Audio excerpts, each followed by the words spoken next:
America இன்று வரைக்குமே தாக்குதலை நிறுத்தலை. இப்போ அமெரிக்க அதிபர் ரொம்பவே வீரியமாக பேசுறதை பார்க்க முடியும். ட்ரம்ப் ஒரு மெண்டல். அவன் எப்படி தேர்ந்தெடுத்தாங்கன்னு தெரியல அமெரிக்க மக்கள். ட்ரம்ப் என்ன பண்ணுறாப்புல அவன் வேண்டி அவனே கட்டிட்டான். அமெரிக்காவை அம்மனமாக ஓட விட்டது யாருன்னா ட்ரம்ப். ஈரானில் உக்ரைனை வச்சு தீரா தலைவலியை யாருக்கு கொடுத்துட்ருக்காப்புல? ரஷ்யாவுக்கு கொடுத்துருக்கா. மெக்சிகோவில் பஞ்சாயத்து பண்ணுறான், கனடாவை என்னோட சேர்த்துருன்றான். இப்படி இருக்க ட்ரம்ப்பை போட்டு போலன்னு பொழந்து விட்டாங்க. ஈரான் அடித்து சட்டைக்கிட்டெல்லாம் கிழிச்சு விட்டு கைப்புள்ள மாதிரி ஆக்கி விட்டாங்க.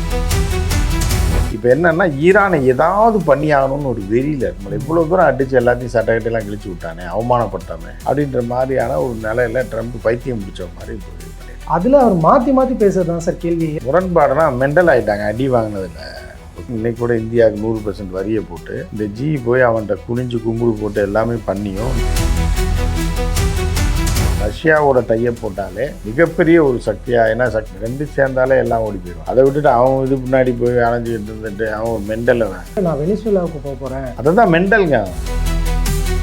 ஈரான் மேலே ஒருவேளை தரைப்பாலங்கள் எல்லாத்தையும் அழிப்போம், பவர் பிளான்ட் எல்லாத்தையும் அழிப்போம்னு சொல்லியிருந்தாரு. அவங்க தான் அடின்னு தான் சொல்கிறான். இல்லை வாடா நீ வா தாங்குமா? ஈரான் வச்சு ஓடி போயிடுவாங்க அமெரிக்கா. நீ தரைப்பாலம் தாங்கினா உன்னை விட்டுருவாங்க.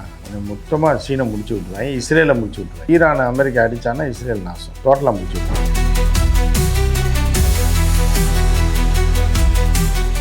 நேயர்கள் அனைவருக்கும் வணக்கம். நான் உங்கள் மணிமாறன். இன்று இந்த நேர்காணல நம்ம கூட மூத்த பத்திரிகையாளர் திரு உமாபதி அவர்கள் இணைந்திருக்கிறார். அவர்கிட்ட கேட்கறதுக்கு நிறைய கேள்விகள் இருக்குது, வாங்க கேட்டு பதில்களை தெரிஞ்சுக்கலாம். சார் வணக்கம். வணக்கம்மா. சர்வதேச அளவில் அமெரிக்கா ஈரான் மீது வைத்திருக்கக்கூடிய நிறைய நடவடிக்கைகள் மிகப்பெரிய பொருளாதார வீழ்ச்சியை ஏற்படுத்தியிருக்குன்னு சொல்லலாம். இருந்தும் அமெரிக்கா இன்று வரைக்குமே தாக்குதலை நிறுத்தலை. இப்போ நேற்று முன்தினம் வந்த ஒரு பேட்டியில் பார்க்கும்போது அமெரிக்க அதிபர் ரொம்பவே வீரியமாக பேசுறதை பார்க்க முடியும். குறிப்பாக முன்னாள் அமெரிக்க அதிபர்களை ரொம்ப தாக்கி பேசுனதையும் பார்க்க முடியுது. என்ன சார் நடக்க போகுது? என்ன அவர் நடக்கணும்னு நினைக்கிறாரு? இல்லை, அதாவது என்னென்னா ட்ரம்ப் ஒரு மெண்டல். அவன் எப்படி தேர்ந்தெடுத்தாங்கன்னு தெரியல அமெரிக்க மக்கள். ஒரு மனநோயாளியை அமெரிக்க பிரதமராக தேர்ந்தெடுத்தோட விளைவு என்னாச்சுன்னா அமெரிக்கா நம்பர் 1 வல்லரசு அப்படின்றத இல்லைன்ற மாதிரி ஆயிடுச்சு. புரியுது அவங்களுக்கு? அதாவது ஒரு அந்த காலத்தில் அந்த தமிழில் ஒரு இது சொல்லுவாங்க, எப்படின்னா ஒருத்தன் ஒரு காவக்காரன் ஒரு கேரக்டர். அவங்க ஒரு ஊரில் ஒரு பேர் சொல்லுவாங்க. ஆந்திரா பார்டரில் அந்த காலத்தில் இங்கேருந்து ஆந்திராவுக்குள்ளே அரிசி போகிறது வர்றது இதெல்லாம் பொருள்கள்லாம் போகும் மாட்டு வண்டியில். அப்போ அந்த ஆந்திரா பார்டரில் கருப்பு போர்வை இருக்கும், ஒரு சிகப்பு கோடு போட்டு. அந்த காலத்தில் இப்போ இல்லை, அது 80s 90s ஒழிஞ்சு போச்சு. அந்த இது மாதிரி சொல்லுவாங்க, மம்புட்டியா போர்வைன்னு வாங்கி கருப்பு கலரில் இருக்கும், பார்டரில் சிகப்பு மாதிரி இருக்கும், பொத்திருப்பாங்க. அது ஏழைகளுக்கான ரொம்ப விலை கம்மியான போர். அந்த போர்வையை கட்டிட்டு ஒரு பெரிய மீசை தாடியெலாம் வச்சுட்டு ஒருத்தன் மேலே பொத்திட்டு உட்காந்துருப்பான். அந்த வழியாக வண்டியில் போகிறவங்கலாம் அவனுக்கு காலனா 8 அணா ₹100 அங்கே வச்சுட்டு போய் தான் வண்டி. காலனான்னா அந்த காலத்தில் பெருசு. இப்போ 50 ரூபா 100 ரூபா மாதிரி போகிறவங்களாம் ஒரு 50 ரூபான்னு வச்சுக்கலாம். அந்த ரேஞ்சில் கொண்டு போய் வச்சுட்டு அவனை வணங்கிட்டு அப்படி போயிடுவாங்களாம். அவன் அப்படி உட்காந்து முறைச்சி பார்த்துட்டே இருப்பானா, வண்டி போயிட்டே இருக்கு. அப்போ ஒரு பெரிய ஒரு போயிருக்கார், அவர் கூட பேரனை கூப்பிட்டு போயிருக்கார். முதல்ல ஒரு இளைஞன் வேலை வெட்டியில் விவசாயம் பார்த்துருந்தேன்னா வாடா இந்த தொழிலை கற்றுக்கன்னு சொல்லி கூப்பிட்டு போனால் காசை வச்சுட்டு வான்ருக்காரு. வச்சுட்டு கேட்டிருக்கான், என்ன எதுக்கு காசு வைக்கிறீங்கன்னு. அமைதியாக பேசுகிறா, கொண்டு போய் காசை வச்சுட்டா. ஒரு பெரிய ரவுடி அவர் தான் எல்லச்சாமி மாதிரி. அவருக்கு மாமூல் கொடுக்காமல் யாரும் போகவும் முடியாது, வரவும் முடியாது, இந்த எல்லையை தாண்டவும் முடியாது. அப்படின்னோடனே யார் சொன்னா உனக்கு அப்படிங்க. எங்கள் அப்பா காலத்துலேருந்து நாங்கள் செஞ்சுக்கிட்டு இருக்கோம். புரியுதா? உங்கள் தாத்தா இந்த வழியாக போனேன் எனக்கு சொன்னார், நானும் வச்சுக்கிட்டு இருக்கேன். பாரு அடுத்த வண்டி வருது பாரு, கொண்டு வைக்கிறாங்க பாரு அப்படின்னா அவருக்கு இது பண்ணிங்கன்னா அவ்வளோதான் அப்படின்ற மாதிரி.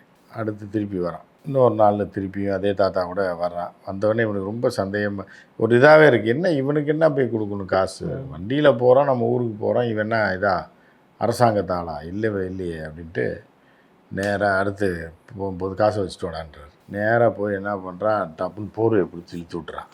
இழுத்து விட்டால் அவனுக்கு 2 காலும் கிடையாது.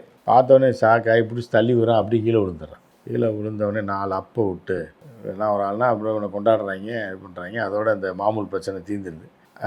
என்ன அப்படின்னு பார்த்தா இவ்வளோ நாள் எவனோ சொன்னான்னு இன்னொருத்தன் சொன்னான்னு இன்னொருத்தன் அவனை பெரிய ஆளாக நினச்சிக்கிட்டு இருந்தாங்க. மாமூல் கொடுத்துருக்கு. பேட்டியை உருவினோடனே பார்த்தா இவன் பெரிய டுபாக்குறோம், உனக்கு 2 காலே கிடையாதுன்னு தெரிஞ்சு.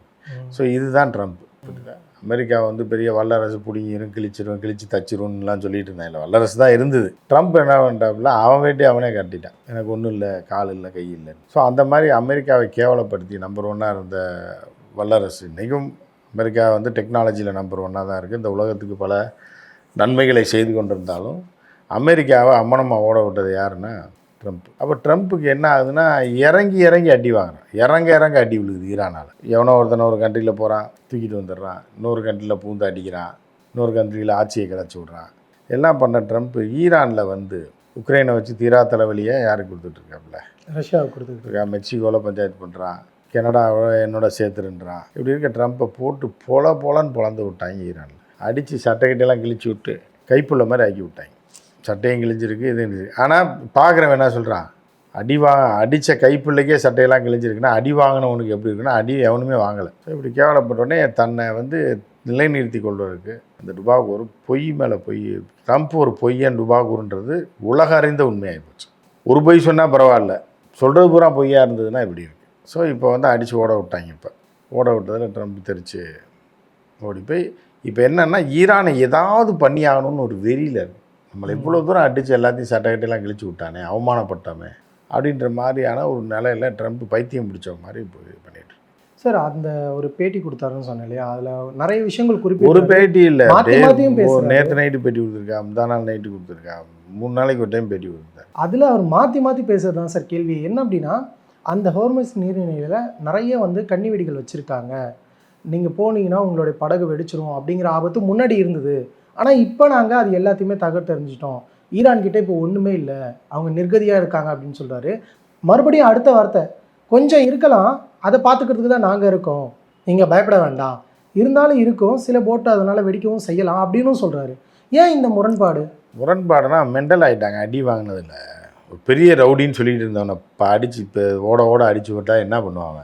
பொய் புரட்டு பித்தலாட்டத்தை மாற்றி சொல்லி பண்ணுறான். அந்த மாதிரி மென்டல் ஆகிட்டான் வந்து ட்ரம்ப் வந்து நம்ம ஏன் பேசுகிறோம், இன்றைக்கி கூட இந்தியாவுக்கு 100% வரியை போட்டு இந்த போய் அவன்கிட்ட குனிஞ்சு கும்பிடு போட்டு எல்லாமே பண்ணியும் 100% வரியை போட்டு நாடாளுமன்றம் வந்து அதை தடுத்துருச்சு. இப்படி நீ தாறுமாறாக போடக்கூடாது, நீ எதுவாக இருந்தாலும் நாடாளுமன்றம் சட்ட முன்வடிவாக கொண்டு வந்து தான் அதை நிறைவேற்றி தான் பண்ணணும்னு இப்போ சட்ட முன்வடிவாக கொண்டு போயிட்டாங்க. இப்போ 100% வரி குறைக்கவே முடியாது, திருப்பி நாடாளுமன்றத்தில் கொண்டு வரணுன்னால 6 மாதம் ஆகும். அப்போ ஏற்கனவே ஏன் கொண்டு வந்தேன்னு கேட்பான். அப்போ இவ்வளவு துரோகங்களை இந்தியாவுக்கு வந்து மோசங்களை செய்து இந்திய மக்களை அலற விட்டு, ஏன்னா எல்லா கேடுகட்ட வேலையும் ட்ரம்ப் செஞ்சுருக்கான். அப்படி இருந்தும் இந்திய அரசு ஏன் அவன் பின்னாடி போகுது, வேட்டியை பிடிச்சிட்டு போகுதுன்னு தெரியல. ஓடாமாயிரன்னு சொல்லிட்டு தூக்கி இப்போ அமெரிக்காவில் நம்ம கேஸ் வாங்குறோம், 65% கேஸ். ஏன் அவனுக்கு எதுக்கு பயப்படணும்? அப்போ இந்த மோடி அவர்களுடைய ஆட்சி வந்து கேடுகட்ட ஒரு ஆட்சியாக இந்தியாவோட தன்மானத்தை கொண்டு போய் ட்ரம்ப்கிட்ட அடகு வைக்கிற மாதிரி இருக்குது. ஓடாமாயிரன்னு சொல்லிட்டு நீ அவனால் வெளியே ஏற்பட பார்த்துக்கலான்னா அவனால் பண்ண முடியாது. இப்படி இப்போ நம்மளோட தயவு இல்லாமல் அமெரிக்கா இல்லை, அமெரிக்கா தயவு இல்லாமல் நம்ம இல்லை. நமக்கு பெரிய வேலை வாய்ப்பு, ஃபினான்ஷியலாக நம்ம வந்து இப்போ நம்ம நாட்டோட பொருளாதாரம் உயர்ந்தது, அங்கே வேலை பார்க்குறவங்க எக்ஸ்போர்ட் இம்போர்ட் எல்லாமே இருக்குது. இருந்தாலும் இந்தியர்களை பூரா வெளியே அனுப்பிட்டான்னா அமெரிக்காவே தொங்கலில் போயிடும். அது ஒரு சூழ்நிலையும் இருக்குல்ல.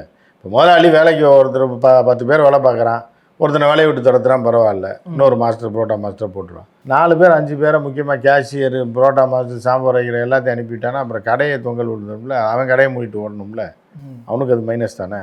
அதை வந்து செய்யாமல் இப்போ இந்திய அரசு, இப்போ மோடி அரசு வந்து அதானி அம்பானிக்காக கொண்டு போய் அவன் பின்னாடி போய் இது பிடிச்சிட்டு போகிறதுன்றது கேடுகட்ட செயல் அப்படின்றது. இது பண்ணும். உடனடியாக ரஷ்யாவோட டையை போட்டு மித்த நாட்டோர்களோட வியாபாரத்தை பெருக்கி அவன் மிரட்டணும்.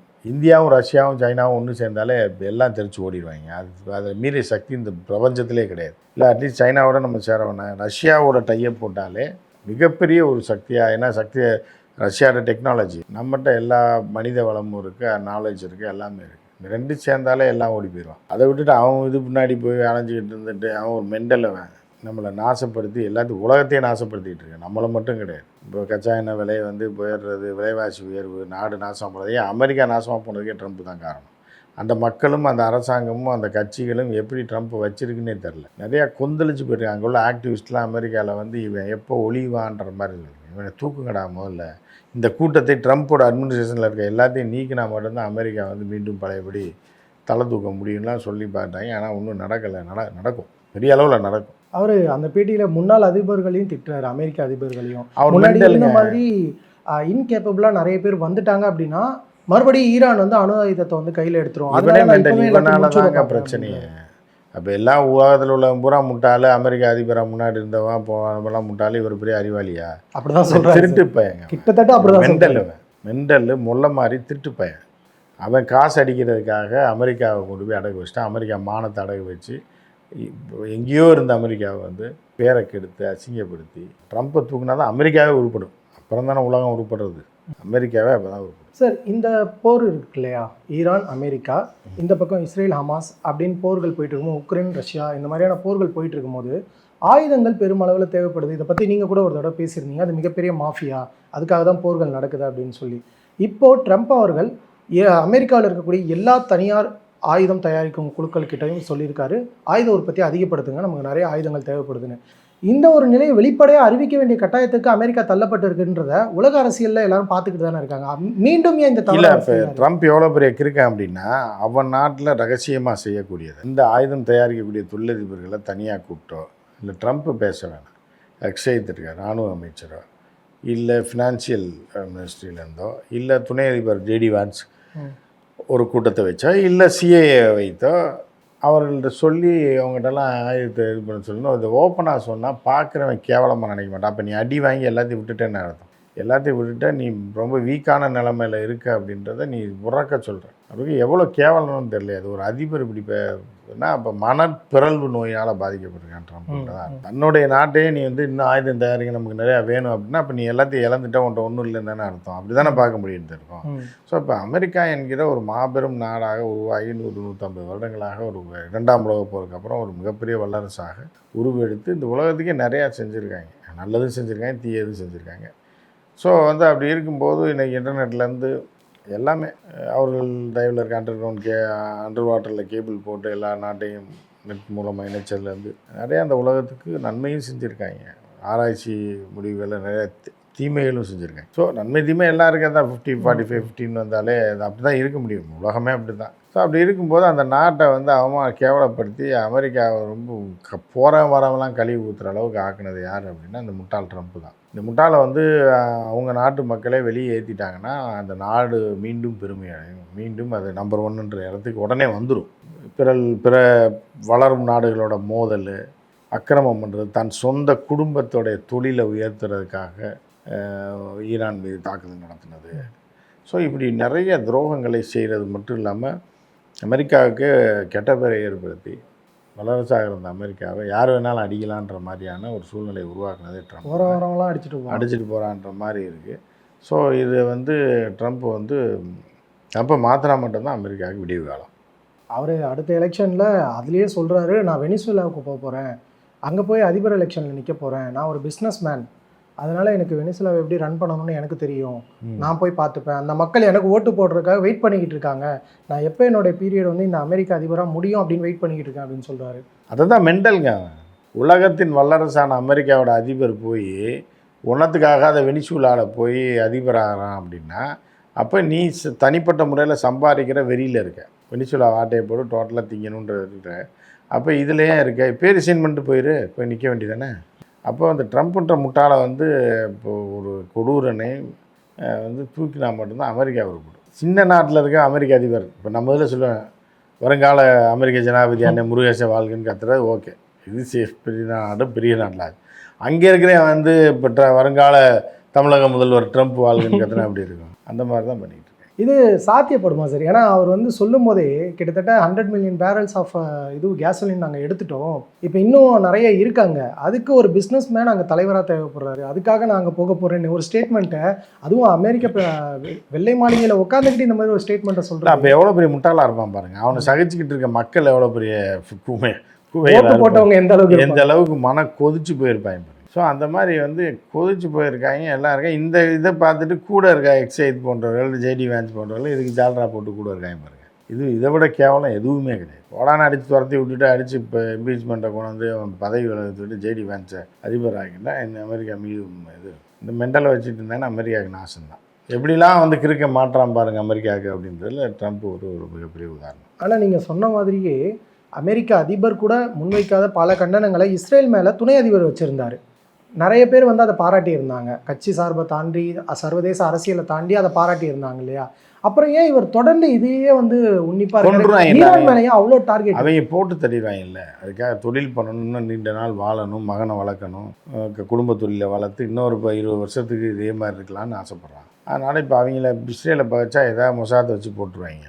ஏற்கனவே 2 டைம் ட்ரை பண்ணாங்க, ஸோ அவங்களுக்கு ஜால்ரா போட்டு அப்படியே வாழ்க்கையை ஓட்டிட வேண்டியதான். அதுக்கு ஈரான் தான் பலிகடாவா? ஆமாம், அப்படி தான். யாரை அவன் வாழ்கிறதுக்கு யாரையா கொல்லணும், அவ்வளோதான். யாரை வேணாலும் கொள்ளுவான். என்னோட இறுதி கேள்வியா சார், ஈரான் மேலே ஒருவேளை தரைவழி தாக்குதல்கள், இப்போ அந்த பேட்டியில் அவர் முக்கியமாக சொன்னது என்னன்னா, ஒரு குறிப்பிட்ட டைம் தரேன், அதுக்குள்ளே நீங்கள் சரண்டர் ஆகலைன்னா உங்களுடைய தரைப்பாலங்கள் எல்லாத்தையும் அழிப்போம், பவர் பிளான்ட் எல்லாத்தையும் அழிப்போம்னு சொல்லியிருந்தாரு. ஒருவேளை இதெல்லாம் அவங்க தான் அடின்னு தான் சொல்கிறான். இல்லை தாங்குமா நீ வா, தாங்குமா? ஈரான் வச்சு ஓடி போயிடுவாங்க அமெரிக்கா. ஏற்கனவே வாங்கின அடி தாங்க முடியாது. அவமானத்தில் தான் வந்து எப்படியா ஜெயிச்சாகணும், அவனை போட்டு ஏதாவது அடிச்சு கிடிச்சு நம்ம வழி கடைசி வரைக்கும் அவங்க வளைஞ்சு கொடுக்க மாட்டாங்க. நீ தரைப்பாலம் தாக்கினா உன்னை விட்டுருவானா? உன்னை மொத்தமாக சீனை முடிச்சு விட்டுருவாங்க, இஸ்ரேலை முடிச்சு விட்டுருவாங்க. இஸ்ரேல் முடிஞ்சால் நீ முடிஞ்சேன்னு அர்த்தம். அவன் உனையை போட்டுருவான். புரியுதா அவங்களுக்கு? ஸோ அந்த மாதிரி தான் போயிட்டுருக்கு. அதெல்லாம் ஈரானை ஒன்றும் மயில கூட போக முடியாது. அப்போ இதில் மொத்தமாகவே நடுவில் இருக்கிறது இஸ்ரேல் தான். இஸ்ரேல் நாசமாக போகுது. மொத்தமாக 60% நாசம் ஆயிடுச்சு. இதுக்கெல்லாம் காரணம் இஸ்ரேல் தான். இவங்க இப்போ ஈரான் அமெரிக்கா அடித்தான்னா இஸ்ரேல் நாசம் டோட்டலாக முடிச்சு விட்ருவாங்க. அதுதான் நடக்க போகுது. உங்களுடைய நேரத்தை பயந்தமைக்கு ரொம்ப நன்றி. நன்றி.